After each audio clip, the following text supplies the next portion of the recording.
Brainstorm, bringing great minds and ideas together, exploring a wide variety of opportunities, achieving academic excellence, using the latest technology, government's impact, preparing for 21st century careers, parenting and health issues, topics shaping tomorrow.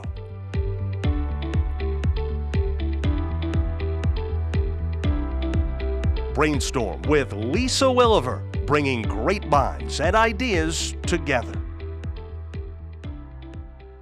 Welcome to Brainstorm. I'm Lisa Willever, and today we're talking about media and its impact on education. Before we begin, let's learn a little bit more about our topic. As America has evolved, so too has the way we receive our news. From town criers to newsboys, from the evening news to 24-hour news cycles on cable news, and social media. It's no wonder there has been so much confusion about what qualifies as authentic journalism. In an age of instant information, how do we teach children to understand sources and evaluate information?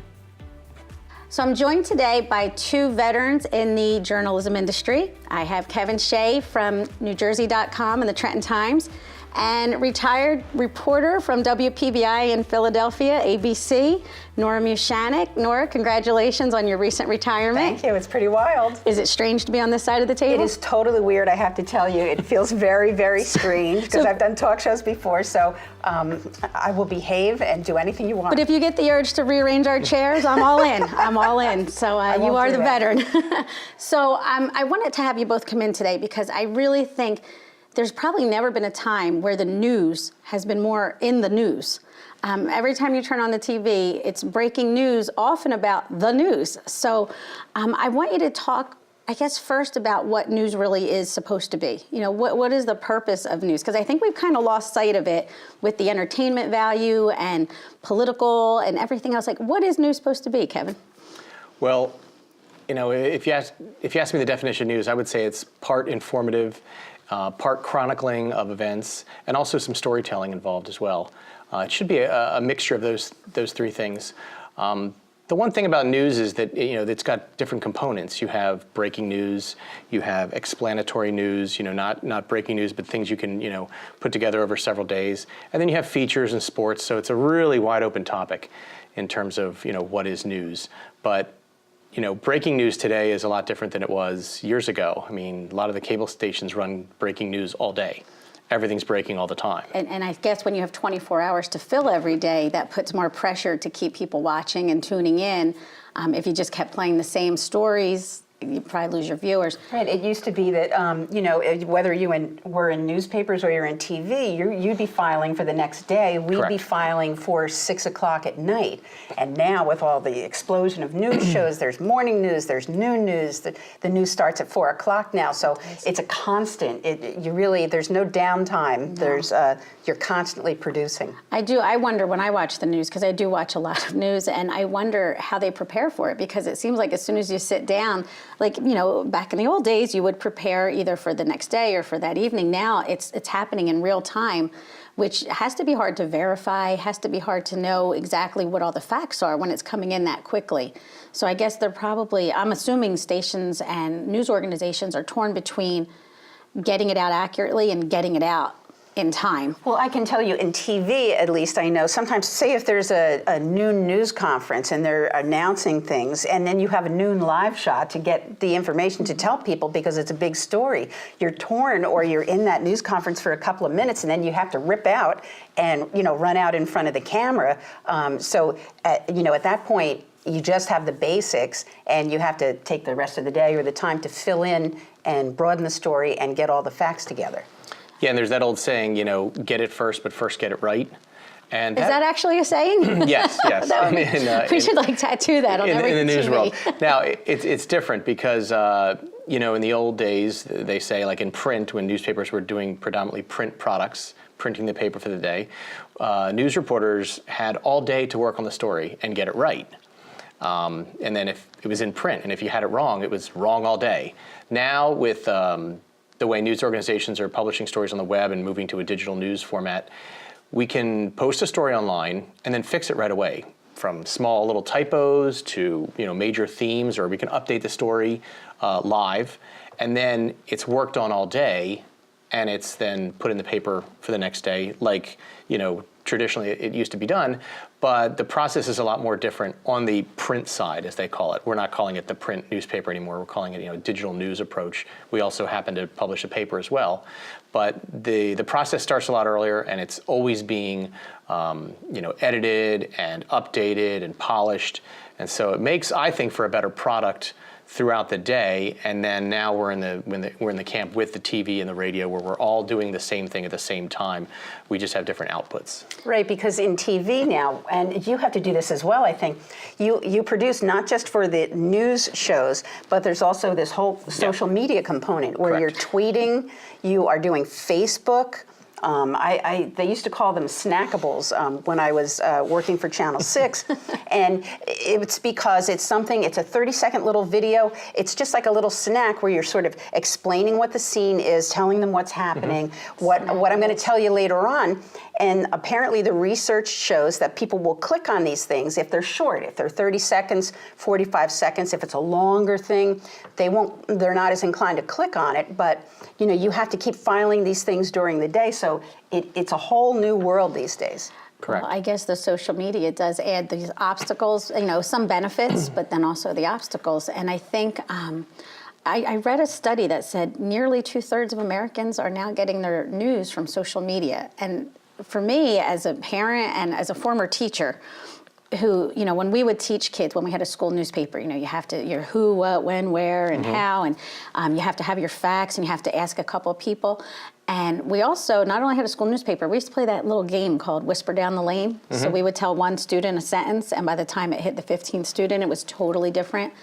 So I kind of see that as one of the drawbacks of social media, because it seems like the stories that you go to great lengths to post or report on, somebody puts their version of it on social media, and then it gets reposted and retweeted. And do you see that happening a lot? Yeah, I mean, the bonus, the strength of social media with digital news gathering is that our website is nj.com, the stories go on nj.com, and then they can be shared on Twitter, Facebook, wherever.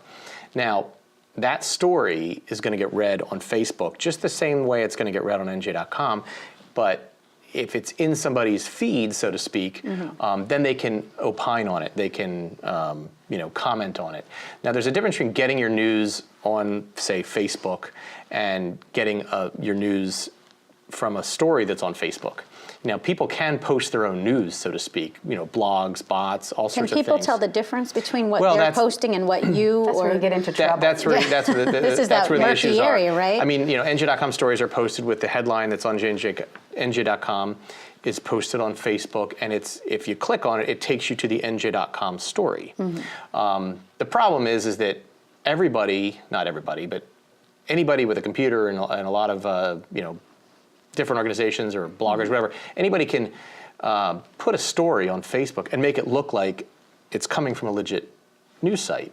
And that brings us to fake news, Correct. which is out there and is so prevalent and, is such a hot topic these days, because you can take something or a kernel of something and turn it into a story and make it look like it's coming from a legitimate news organization. There's abcnews.com, and then that's where ABC Network files all of its stories, and you can go there and it's a legit site.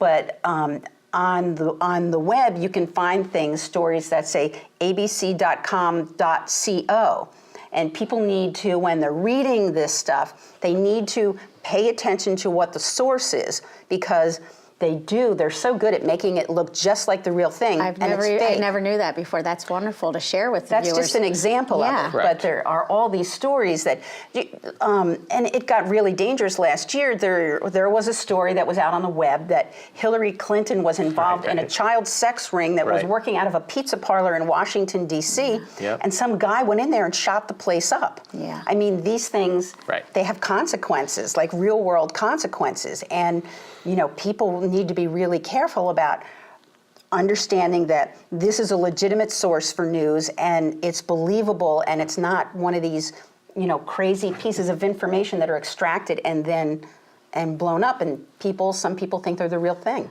So I think right now, if you were to look at 2017, I think one of the themes this year would be this fake news and legitimate news organizations being deemed as fake news. And I think that's very dangerous, because now I feel like you're talking about the First Amendment. And I think that is so dangerous. I wrote a book recently that came out for kids called How to Train Your Government, just so that the kids would understand what the government is, what the Senate does, what the House does. But I spent a lot of time talking about media and about the First Amendment, because I really feel like we need to raise a generation of kids that feel as strongly about that amendment as they do about their entire country, because that is the difference. That free press and being able to operate without constraints and without politicians and people, degrading what you're doing, that's the difference between a democracy and what you see on the evening news in all the other countries. So how do you feel about the First Amendment with what's happening, this year? It seems like this year's been a really rough year for news outlets. Yeah, well, I have full faith in the Constitution that the First Amendment, will survive all these, tests or challenges, as you might say. Just to go back real quick on in terms of fake news and where people are getting their news, you talk about the younger generation. They are getting their news from different sources, but they're actually getting it on their phones. Mm-hmm. So that's their mode.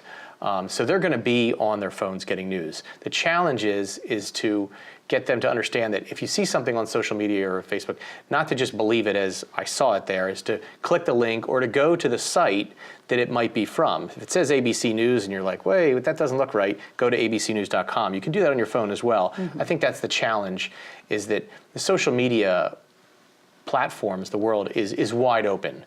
And they're regulated and they're policed. Facebook, I know, is doing a good job in trying to police fake news.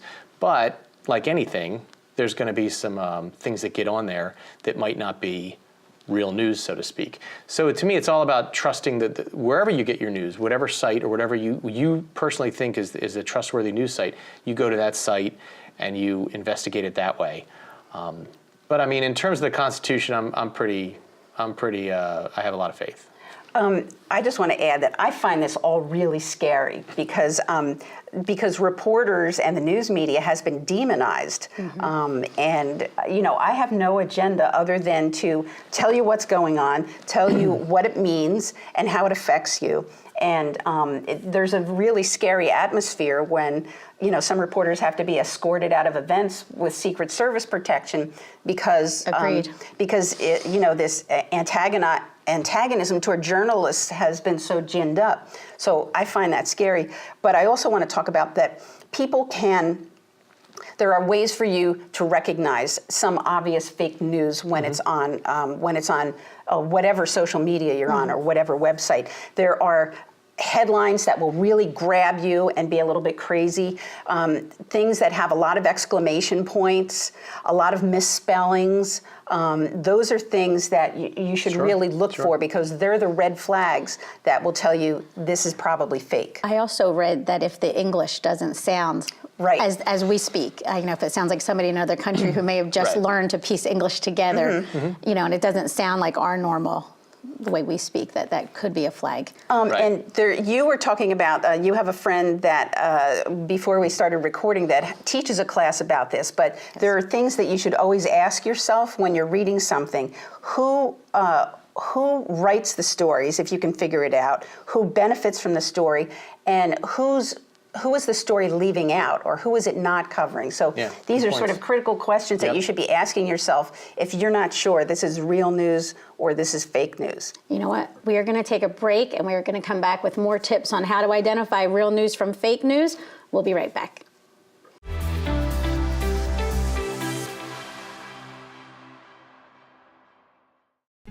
Everything starts out small. The things that hurt us, they all start from somewhere.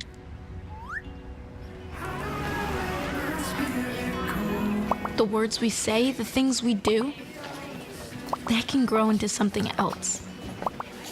What was small and innocent can become big and sometimes scary. All it takes is one comment, one picture, one video for something to catch fire.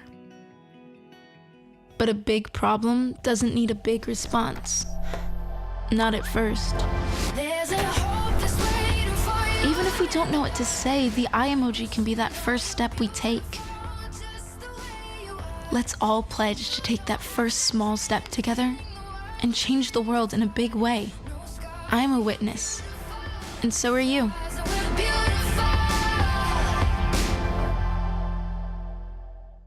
There are 16 million children struggling with hunger in America. This is a serious problem, but one we can solve.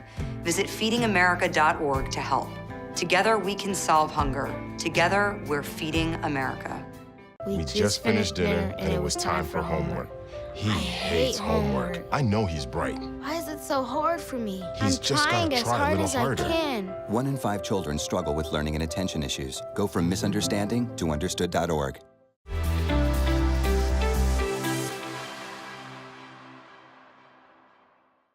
And we're back with Brainstorm. I'm sitting here with Kevin Shea and Nora Muchanic, and we were just talking about different ways for people to determine if news is real or fake. So can you just go over real quick again? It was the who's? Who's writing the story, okay, who benefits from the story, and who's missing from the story. Because in any kind of story, when it's necessary, and most of them it is, you want to tell people what's going on, and if it's a thing that might be controversial, you want to have both sides to it. So if you read a story that is just completely one-sided, doesn't have any kind of balance in it, the red flag should be going up. So who's writing it? What's your source? Is it, an organization that has a bent towards something? Who benefits from the story, and who's missing? Because you have to check. Right. Is this true? What's your reaction? Right. That kind of thing. It has to be done all the time for us. Right. One more thing. Sorry. I would suggest if people have any doubts about what they're reading, or after they click to the site or they go to the site, try to email the author. Try to see if you can get in touch with the organization. I mean, I get emails all the time from people who say, I like this or I hated this or whatever, and which is fine. We get feedback and we talk to readers, but most news organizations, the quote real media, the mainstream media, but even someone who's running a blog out of their basement, they might be very hyper responsible and really wanting to to do something good, so to speak.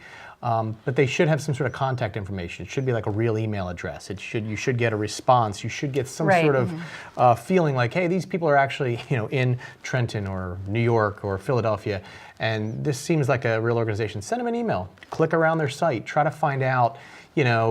It's kind of like if you were to pick up a newspaper in another country, or somewhere else, try to figure out, is this real or what's going on here? Investigate a little. No harm in it. I never would have thought about that, but the more you mention it, now you notice when you read in the newspaper, it'll say at the end of the story, the reporter's name can be reached at, kshay@nj.com, which is amazing, because I don't think most people, when I was growing up, I wouldn't think, let me call the reporter and tell them what a great story that was, or I don't agree with you, have any kind of dialogue. Right. So I think that's great to share with viewers, that they can communicate with the reporters, because I think what's happening right now, and I'm scared too. I really am, and having 3 young kids, I worry about how they interpret the news, because I constantly, we sit at the dinner table and I try to do that thing. I know Eunice Shriver did it, a lot of people do it. Don't come to the dinner table without something to discuss. And I tried it when they were younger. They would grab magazines and newspapers real quick, and they're starving, but they're trying to find one little thing to talk about. But I really did try to, especially when they were in elementary school, get them talking about the news.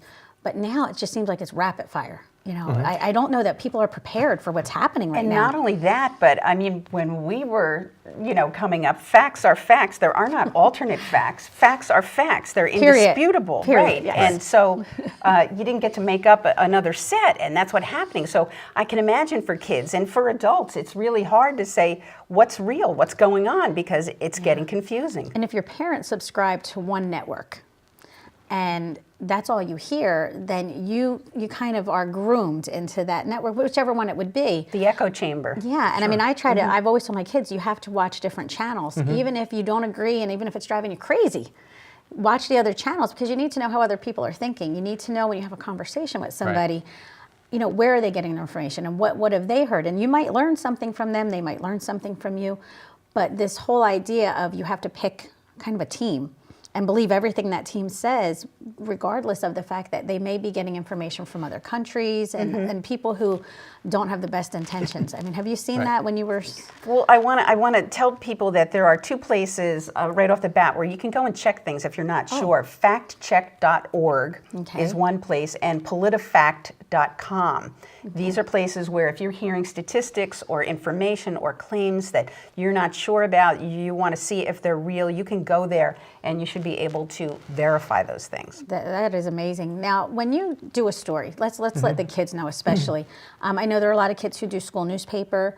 And that's where I started. How about you? Oh, absolutely. Yeah. You're veterans of the school newspaper. Very good. And college, yeah. See, it works. Yep. So now, when kids are doing something like that, or even if they're not directly involved, they're going to be exposed to media. So why don't you just give us, how does this work? If you want to write a story, you can't just write whatever you want and somebody prints it and that's the end of it. In real journalism and real news. Okay. In a basic news story. I mean, yeah, obviously there's opinion columns and that kind of thing. But the main thing it comes down to is attribution. So I've always told people, like when I would talk to police officers or firefighters, or they say, well, you're just writing this or you're writing that. I didn't like the way. And I said, well, I write what people tell me. Some sort of authority, some sort of mayor, police chief, council person, somebody has to tell me something. We just can't write. It was a beautiful day in Trenton today. Yeah. We could, but it's not really news. Yeah. We inform people about what's going on, things that have been given to us in several forms. It could be a press release that we call and get a few more questions. It could be somebody calling me on the phone and saying, I have a story for you. But somebody is providing that news. Now, there's different people we can seek news from. The mayor says this, maybe we go to the residents, or a resident says this, we go to the mayor. We try to get the balance, we try to get both sides, the 3 sides to every story, the 4 sides, how many there might be. So it's all about a source. So, I have a daughter who's on the high school high school newspaper. And she better be, right? Yeah. and they read a lot of stories. They read a lot of newspapers. They read the New York Times, they read NJ.com. They read a lot of a good mix. So they're seeing how it's done from other places, and then they go out and try to get news, and then they get news from their school or from their friends, and they try to figure it out. So, when you build news, it's something is going on, you've heard about something, and then you're trying to get what really happened. So, in the simplest form, if there's a house on fire and there's flames coming out, there's a house on fire, you can say there's a house on fire. Why, all the 5 W's come later, but that happened. It's a little more nebulous if you say, like, we heard there was an arrest. Well, you don't see an arrest all the time. It could happen at 4 a.m. No one's reported it yet. We got to figure out what happened and whether it's newsworthy. So you have to chase the facts. Correct. The actual facts. Something has happened at some point, whether that could be, sports, it could be whatever. There is something that is not been reported in its purest form in some way. And for TV, it's the same thing, only I need pictures. Right. So where Kevin has the ability to make a phone call sometimes and can do it that way. Right. In TV, you have to drive and you have to shoot the interview. TV isn't like, people just reading for the entire half hour. There's video, there's pictures. Absolutely. And we obviously do that too, but in TV, like Nora said, it's a lot more visual. But those lines are blurring too. We're shooting a lot more video. We have a picture with every post now online. We are always thinking of ways we can tell a story: video, photography, words, and even data, graphs, charts, everything. Because people they're drawn in by the image. Yeah. So that's a way to get them to read. Correct. Yeah. So part of your job, besides reporting the actual news, is knowing your audience and knowing the shortened attention spans because of all the instant social media and things they have access to, the desire to see pictures, all these things. So you have to tie a lot of things in and be factual. Yes. Correct. That's and it's interesting tall order. There's one theory that the internet is boundless. In the old days, a newspaper story had you had to fit into a certain box. That's all you had. That story wasn't going to jump. It was 8 paragraphs, and you had to cram it all in there. Whatever. Now, there's one theory that says, well, the internet can go on forever. You could scroll for hours and read like a novel in one click, so to speak. Yeah. But whether someone's actually going to go through that is the difference. So, we were always trying to make stories more, appealing to readers online and different ways we can tell them. And then that's not always, shorter. It's just the way we present them. We might, instead of having 5-6 paragraphs of the mayor saying something, we'll just have a video of him saying it, and then we'll use that space in the story to report other things about it. And now it's not just what's local, and you may have had an article in the paper, and that's that, or I may have had a story on the news, and that's that. Now it can go anywhere. You know, when things go viral, there are hundreds of thousands, if not millions, of people who can possibly see the story that you've posted. So if you retire to Florida and you like to read the Trenton Times, you can read it every day online. That's right. It's like you're still here. You can go to Channel 6 Action News website and read and watch the stories like you're in Philadelphia or the Delaware It is Valley. amazing. It is amazing where we've come so far. What I want to do right now is I want to play a game if you guys are up for it. Sure. I don't know how your basketball skills are, but we have a game called Brainstorm.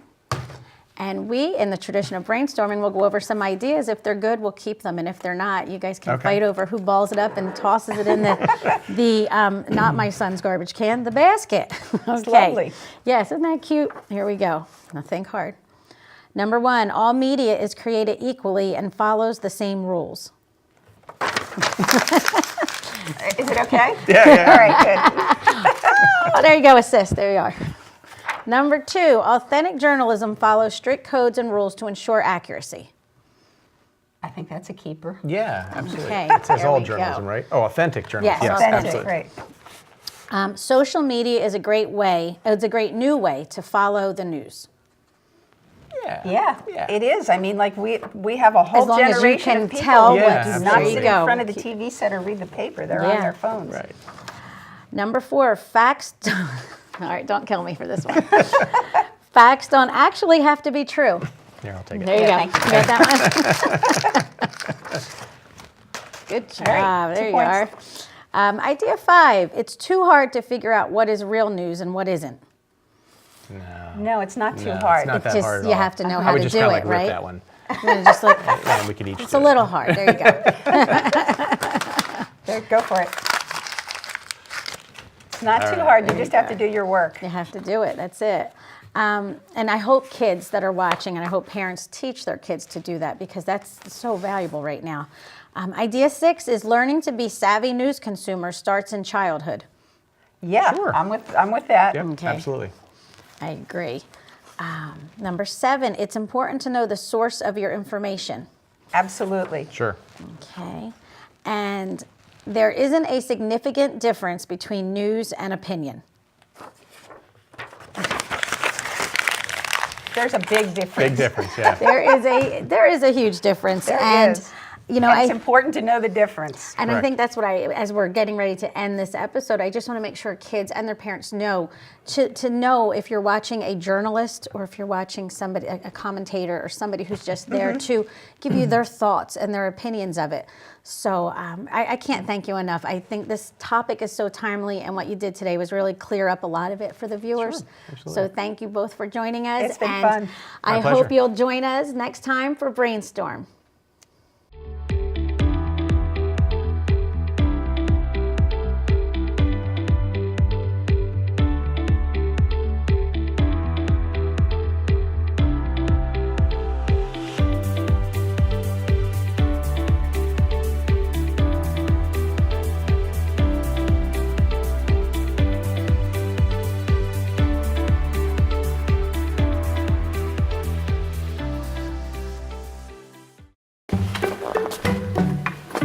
Why don't you ever see elephants hiding in trees?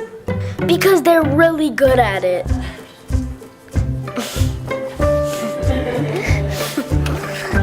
Yeah, I get it. Patriotism. It inspires passionate debate. It's worn like a badge of honor with good reason, because it means love and devotion for one's country. But what really makes up this country of ours? It's the people.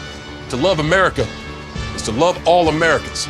This year, patriotism shouldn't just be about pride of country. It should be about love. Love beyond age, sexuality, disability, race, religion, and other labels.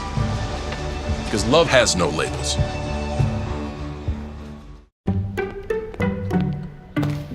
Heard about the scarecrow who won an award?